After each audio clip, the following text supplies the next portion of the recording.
आदाब नमस्कार दोस्तों। तो इसमें हमारी मौजूदगी है मऊ जिले के कोपागंज में और हम बताते हैं कि इसमें हम थाने के पास मौजूद है।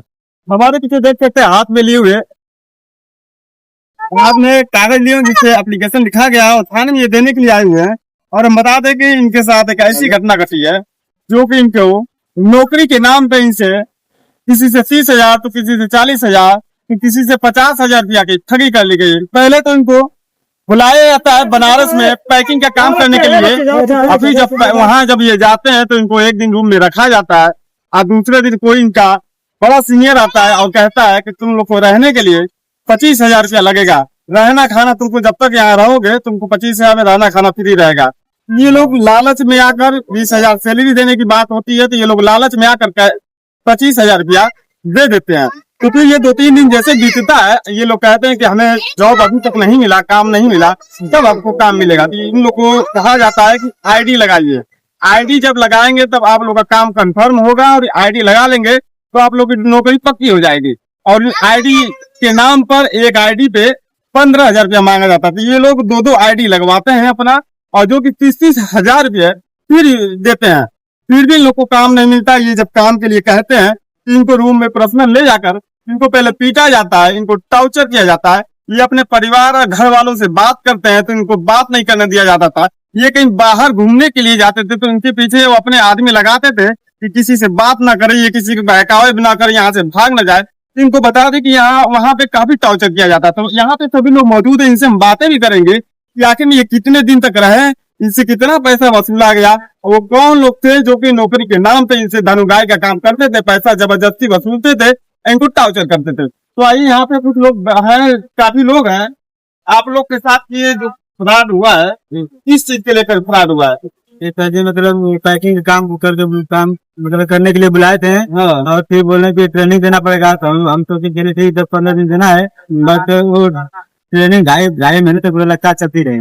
तो पहले कैसे आप लोग को बुलाया गया और क्या कह के बुलाया गया? कौन बोले थे कि मतलब पैकिंग का काम है, दाल चना पैक करना है। हाँ। और मतलब सैलरी 18,600 पीएफ कार्ड मिलेगा। हाँ। महीने का रहना खाना सब फ्री है। हाँ। ये बोल के बुलाया गया। तो फिर जब आप वहाँ पे गए तो क्या डिमांड, क्या मांगा गया? आप लोग पैसा क्यों मांगा, किस चीज के लिए पैसा मांगा गया? पैसा इसलिए मांगा गया कि मतलब जैसे लोग बाहर की दुनिया में रहते हैं तो खर्च होता है खाने का। तो 7 साल के लिए 10,000 खाने का, 10 सालों के लिए 7 साल के लिए 10,000 खाने का, 10,000 रहने के लिए और 5,000 मेडिकल का।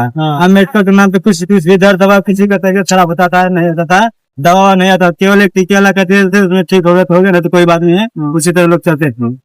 अब सभी लोग का पैसा फंसा है, जिसका पैसा फंसा है। सर मेरा 2 आईडी है। टोटल कितना पैसा? टोटल 55।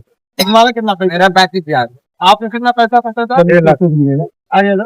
कितना तुम्हारा पैसा? 45,000। तुम्हारा कितना पैसा? 1,35,000। तुम्हारा कितना पैसा फंसा? 1,40,000। तुम्हारा कितना? 55,000 टोटल। तो देख सकते हैं, हम बता दें कि 5 लाख तो यही है। कितने लोग हैं? 5 लाख 6 लाख से बेसी तो यही लोग दे के फंसे हुए हैं। किसी से 1,10,000, किसी से 1,30,000। यहाँ पे तुम्हारा कितना पैसा फंसा था? 1,55,000। तुम्हारा 50,000। 50,000। देखो 1,55,000। ये सब गरीब परिवार के एक बच्चे हैं, इनको नौकरी का झांसा देकर बुलाया जाता है बनारस। अब बनारस में इनको जॉब तो दिया नहीं जाता लेकिन इनसे मोटी मोटी रकम वसूल लिया जाता है। और हम बता दें कि इन लोग का कहना है कि आप लोग को रात में बनारस से भी कहीं लगे 12 बजे बस बुलाए और उसमें जबरदस्ती मतलब जल्दी में बैठाए और कानपुर के लिए निकल पड़े। अच्छे रात में? जी सर, घर पे बात बताने भी नहीं। हाँ। तो इन लोग को जैसे इन लोग को लगा कि शायद ये बच्चे अब यहाँ पे रुकेंगे नहीं, यहाँ से निकल जाएंगे, अब यहाँ से भागेंगे नहीं, तो इन लोग को रात में 12 बजे रात में गाड़ी बुलाया जाता है बस, और इन लोग को बस में लाद कर शहर कानपुर के लिए ले चले जाते हैं और वहां पे रूम में रखते हैं, किसी से बात नहीं करने देते हैं।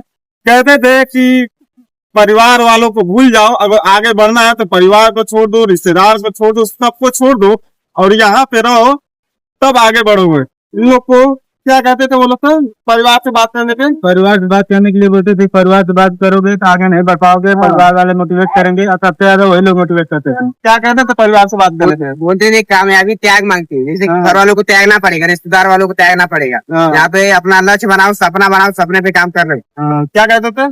वहाँ पे किसी से बात नहीं करने देते, फैमिली से चाहे कोई भी दोस्त हो गया, हाँ। किसी से बात नहीं बोलते थे कि ये लोग निगेटिव कर देंगे काम हाँ। करने के लिए। क्या जॉब मिला आप लोग को? कोई जॉब वो मिला था कोई वहाँ कुछ पे? नहीं, कोई कुछ नहीं, कोई कोई जॉब जॉब नहीं नहीं। मिला। बस सुबह को 6 बजे 10 बजे तक ट्रेनिंग ले जाते थे, जिसमें कि 12 क्लास था, वही डेली पढ़ाते थे हम लोग। एक ही क्लास पर अच्छा, पढ़ाई भी होती थी? हाँ, वही क्लास बताते थे, डेली अपने रिपीट तरीके कराते से थे। सिखाते थे कि मतलब ये घर ना जाए, भागे ना, अपने अच्छा, तरीके से किसको किसको वहाँ पे लोग वहाँ पे रूम में बंद कर किसको मारे थे? ये सरकार। कि आपको मारे थे? ये देखिए एक लड़का है, क्या करते हैं परिवार पिता भी क्या करते हैं? ऑटो चलाते हैं। ऑटो चलाते हैं।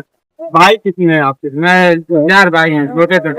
ये सबसे बड़े हैं। पिताजी जो कि परिवार का ऑटो चला के करते हैं। आप क्यों मारे थे? अरे मैं बोला था घर जाने के लिए, घर भी नहीं जाने देते थे और रूम में बंद करके मेरे क्यों मारे थे? क्या कहें कभी क्यों मारे? क्यों मारे?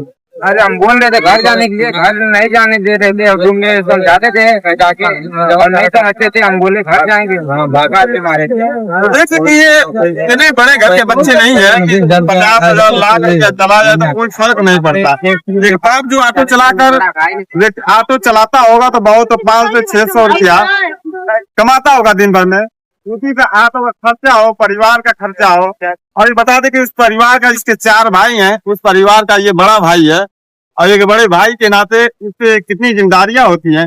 एक बाप जब ऑटो चला कर घर शाम को जाता होगा तो बेटा सोचता होगा शायद मैं भी जॉब करता, मैं भी कमाता तो अपने बाप का हाथ बटाता।